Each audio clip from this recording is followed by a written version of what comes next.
Okay, it looks like we have a couple more people signed in. Yeah, Brian just joined us. Okay.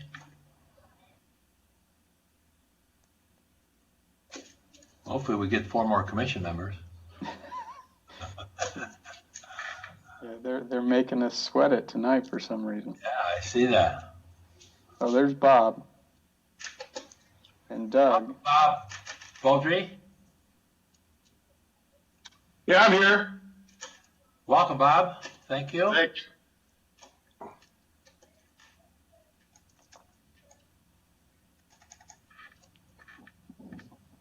One more for quorum. I got Bob, Doug Holtz, Joe.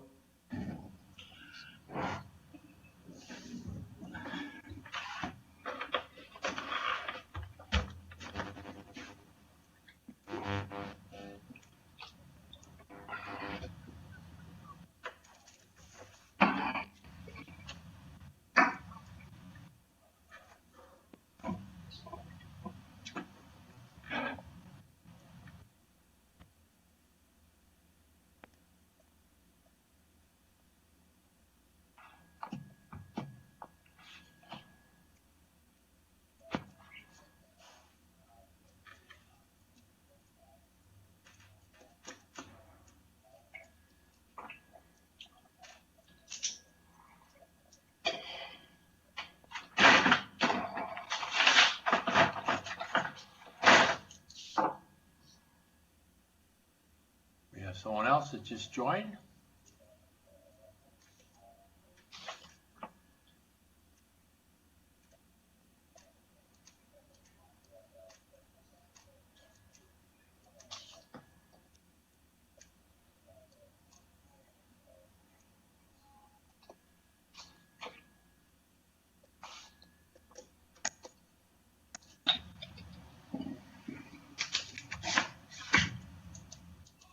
Okay, another joiner. What do we have from the commission besides Bob Beaudry and myself right now? Doug Holtz is here. Okay, welcome, Doug. Hi there. Got a quorum, that's 3.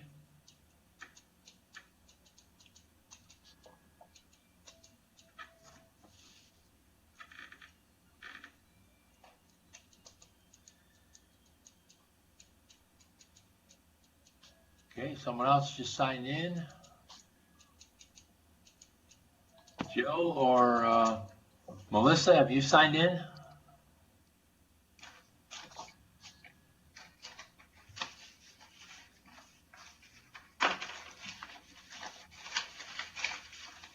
I see her, but it looks like her mic's off. Okay.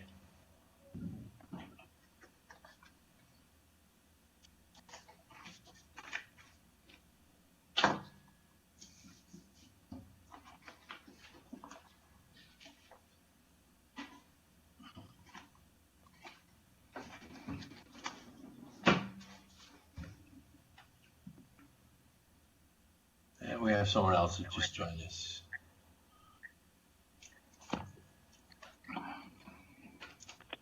It's Melissa. I'm here. Hi, Melissa. Welcome. Okay, we have 4. Okay, it's 6 o'clock. We can get started. I'll take roll real quick. Bob Beaudry. Yes. Jill Doyle. Jill, are you present? Evidently not. Doug Holtz. Here. Melissa Risk. Here. Rebecca Ogle. Okay, it doesn't look like we have Rebecca or Jill yet. Okay, why don't we get started? We do have a quorum for opening the meeting. The first item on the agenda is the approval of the Redevelopment Commission minutes for the meeting of July 20th, 2020. Is there any corrections or comments in regards to the minutes of the last meeting? They appear to be accurate from what my review showed with John, so I am open for a motion for approval of the minutes. This is Doug. So moved. Okay, motion by Doug. Do I have a second? Melissa, I will second. Okay, thank you, Melissa. We have a motion by Doug Holtz, a second by Melissa for approval of the minutes for the meeting of July 20th. Ask each one to vote in turn. Doug Holtz, Yes. Melissa Risk, Aye. Bob Beaudry, Yeah. Joe Plank is aye. Jill, are you present? Okay, evidently not. Motion passes 4-0. Minutes are approved. Thank you. Next, we have approval of claims. Are there any comments or questions on the claims from any commission members? I have a question. This is Bob. Yes, go ahead, Bob. Are we approving claims that have already been paid? That's what I look under the notations. I understand, like, when TIFs become due, the bond payments need to be made, but like, is that what we're doing? Yes, a lot of times, yes. Okay. That's a procedure, Bob, that the council follows, and it's not anything out of the ordinary. Cindy Gossett, are you online by any chance? Okay, I do have one comment I'm going to make. Todd Bertrand, are you online by any chance?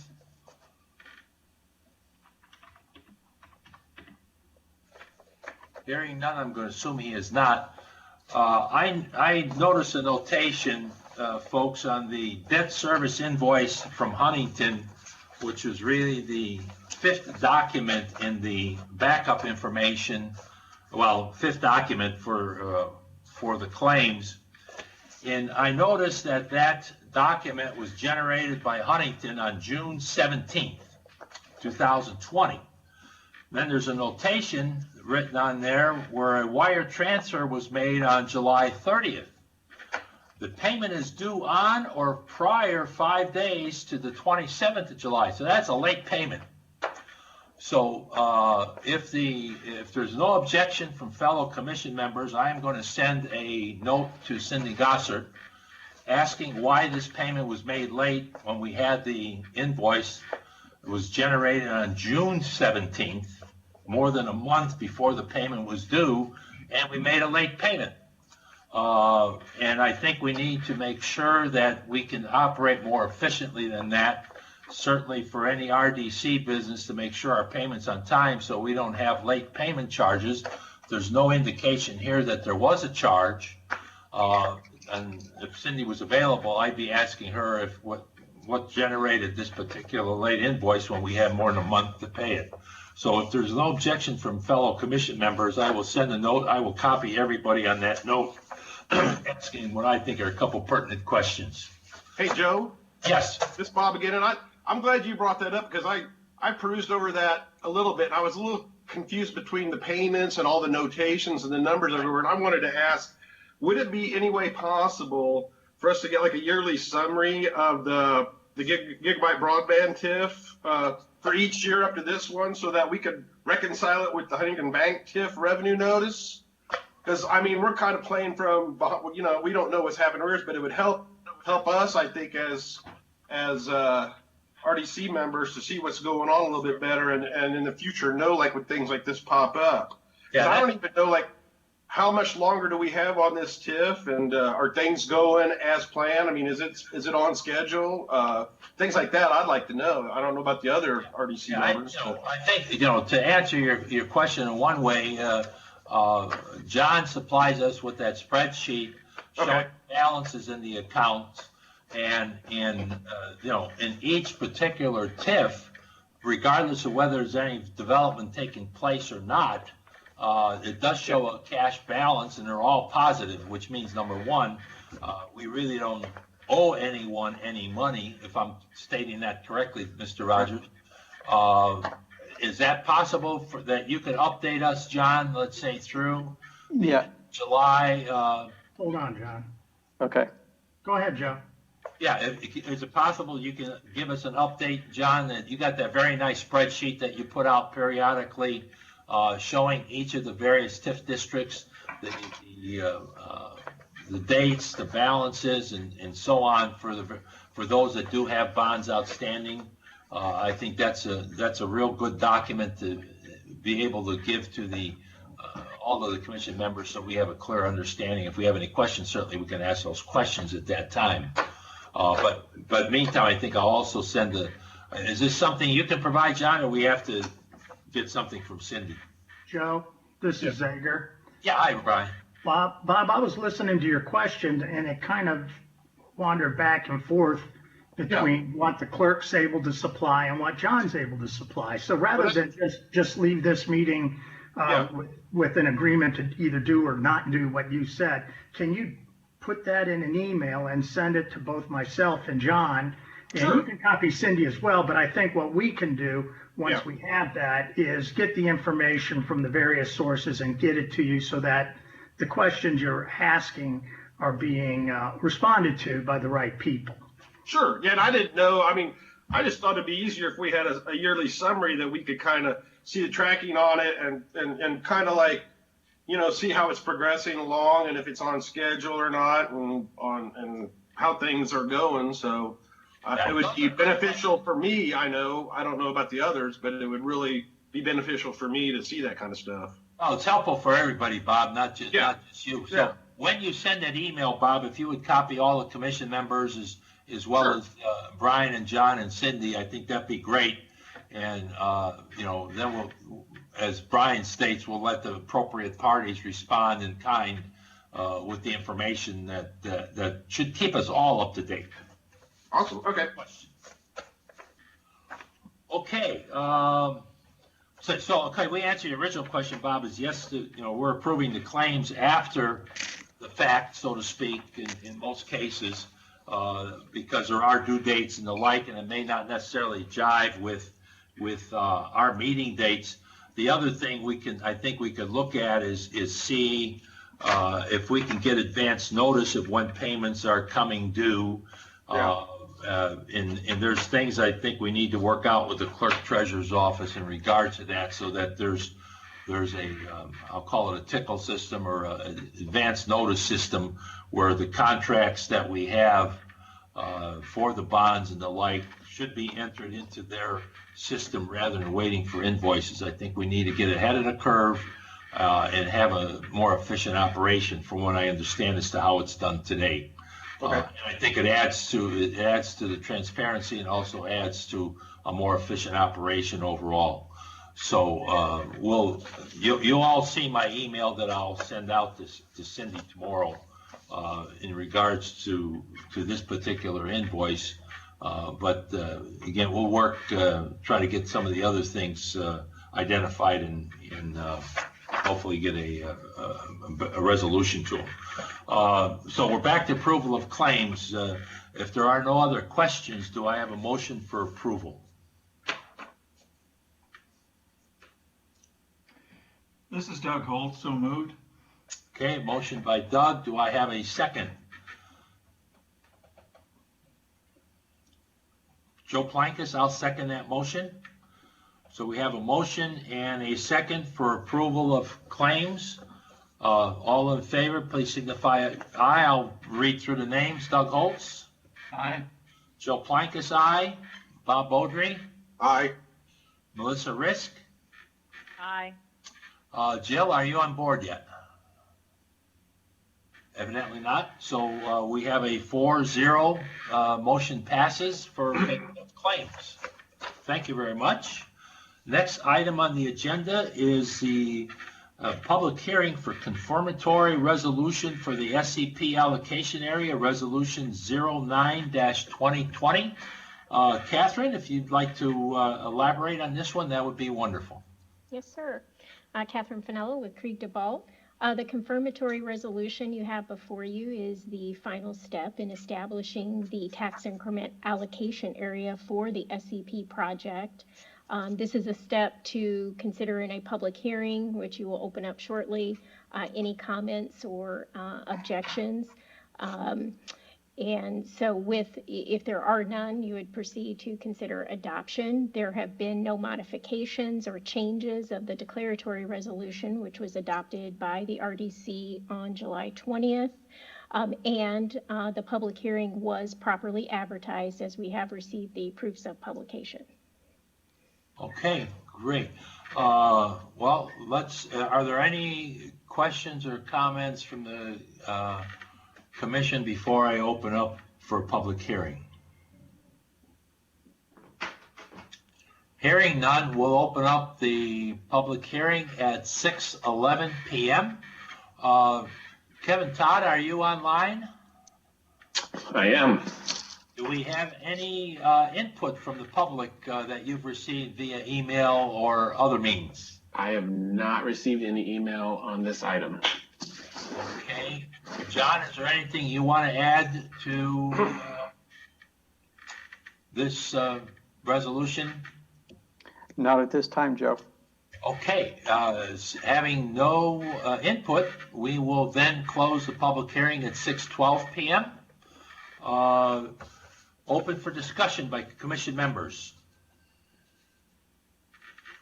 Does anyone have any comments or questions?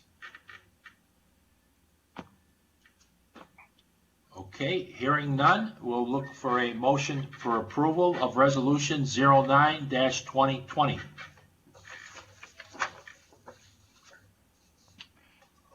This is Doug, so moved. Okay, this is Joe Plankus. I'll second that motion. All in favor, please signify by saying aye as I read your name. Doug Holtz. Aye. Joe Plankus, aye. Bob Beaudry. Aye. Melissa Risk. Aye. Jill Doyle, are you on board? Evidently, she won't be here this evening. We have a motion passes 4-0. We will go on to the next item. Next item is a TIF pledge resolution for the SCP project, which is Resolution 10-2020. Catherine? Yes, sir. As you may be aware, the Economic Development Commission of the City of Westfield considered this project at their meeting and a public hearing on August 10th and recommended that the city move forward with issuing bonds for the project. The Common Council heard or introduced the ordinance to issue bonds for this project on August 10th as well. And what this pledge resolution does is pledge 80% of the tax increment revenues generated from the project to the payment of the bonds. Now, the developer will purchase the bonds, and if there should not be sufficient tax increment to pay the bonds, it is solely on the developer. They will not get paid. So this is a developer purchase bond as similar to the one we did for the Spring Mill project. The difference here is that this is an 80% pledge, which means that 20% would remain with the Redevelopment Commission for use under Redevelopment Commission purposes. Okay, thank you, Catherine. Any questions, comments from commission members? Yeah, this is Doug. I have a question on the 80%. Have we done this on other resolutions before? Or is this the first time we've done it 80%? Yeah, I think you may have in the past. It's not unusual to do this. Different RDCs pledge maybe a portion of the tax increment. So it's certainly not something unusual, but I personally have not been involved in one with the city where this was done. Of course, I've just been involved recently. So, but if memory serves me correct, and maybe even Brian would remember, I'm not sure, there may have been one in the past, which was a percentage, or maybe John remembers, or even Joe. Brian, I personally don't remember an 80-20 split previously. It's usually been 100%. Brian, do you remember any others where we did a split on it? I don't. I do know that there have been TIF areas set up in which we did not retain the whole 100%. That's correct. Which is, I don't know why anyone would do that. In this case, it's my thought that 80% covered their debt service and Yes. still allowed the RDC to collect the remaining 20% for any outside improvements that may be necessary for the infrastructure serving this sub-allocation area. Right, such as roundabout and so on. Right, Axle, decel, new lights, it's the old, keep some of your powder dry idea. John Okay. Rogers, I don't remember any others where we've done a split before, do you? Not at this time. No, I don't. I think everything's been 100%, so we're holding some of it back for RDC matters if necessary. Any other questions? That was a good question. Any other questions? Yeah, Joe, this is Doug again. So the 20% that would be kept by the RDC would be kept for the purpose of serving this particular TIF area for That- additional improvements. That is correct. Okay, so it would be dedicated to that. Yeah, we would not take those funds and use them, let's say, at Ditch Road and State Road 32 as an example. It would be used in that immediate area. There's Okay. statutory restrictions for how money can be expended that come out of an area like this. And those may change over time, but right now it's anticipated it would be only expended for servicing this area. Okay, thank you very much. I'm good. That law was generated by activities in Carmel, just as a matter of history. But at any rate, okay, do we have any other questions or comments from the commission members?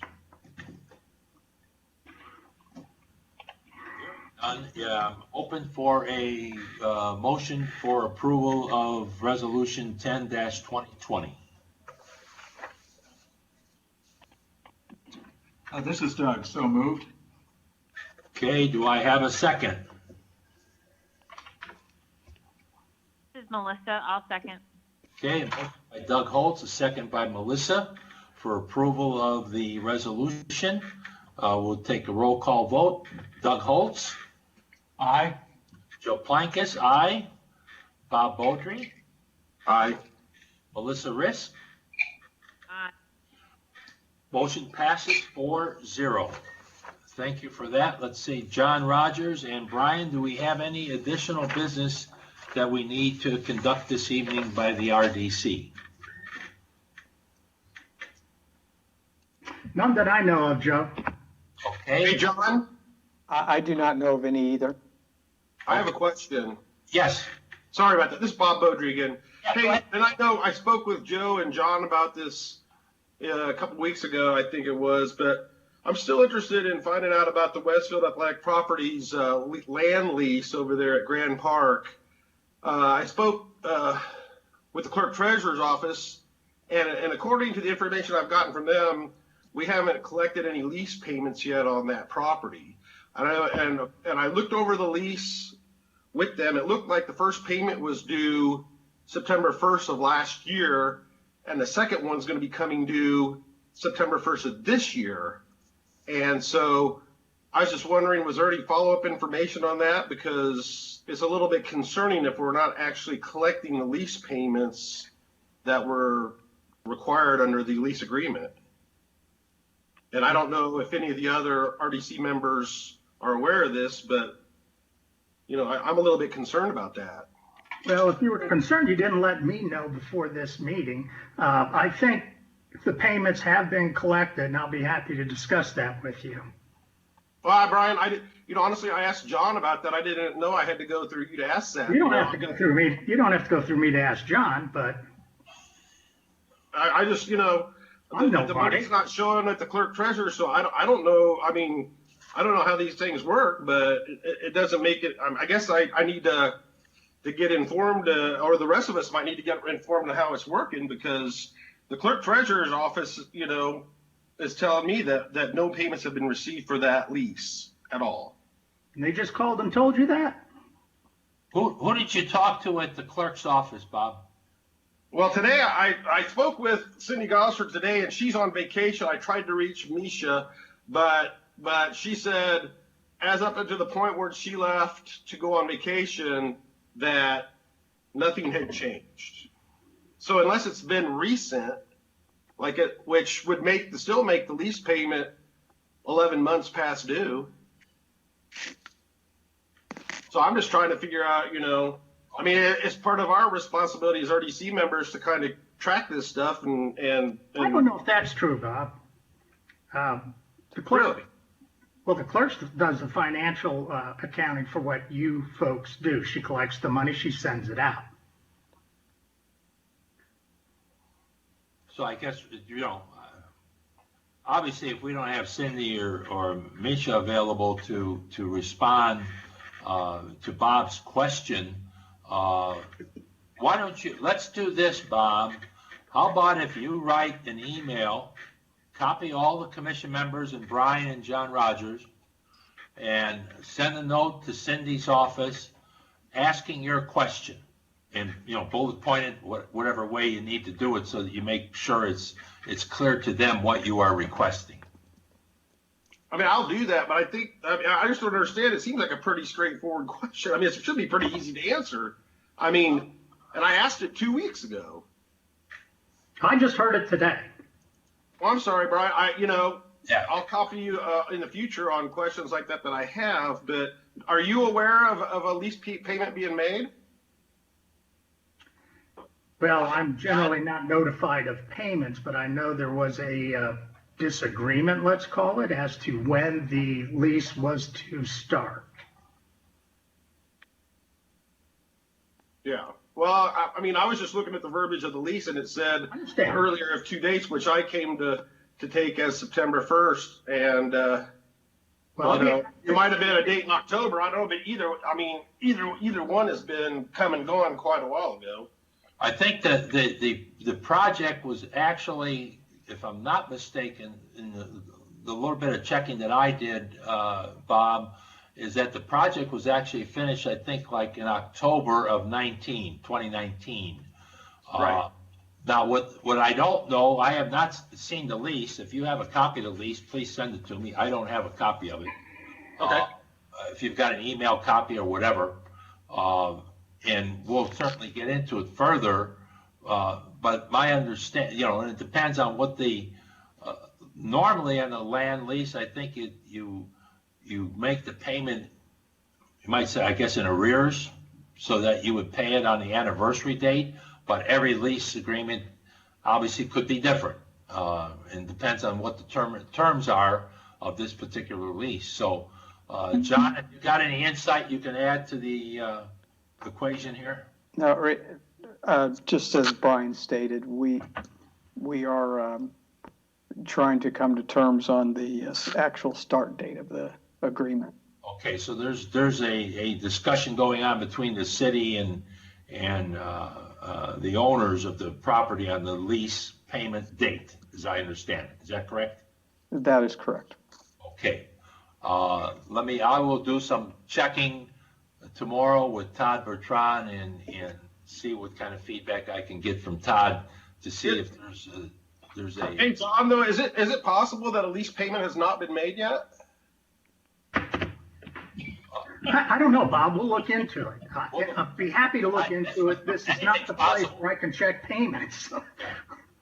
Yeah, I will ask that question, Bob. So let me Okay. approach. I'll send an email to Todd tomorrow and see about the lease payment and if in the meantime, if you do have a copy you can forward to me so I can review that, that would be great. Because otherwise I can't get anything till tomorrow, I'm sure. All right. Okay? And we'll get a response to all of the commission members and Brian and John, so everybody's in the loop. Okay. Okay, good question. Anything else for the good of the order here before we adjourn? Okay, hearing no other comments or questions, let's consider the RDC meeting adjourned at 6:25 p.m. Thank you all for attending. Thank you.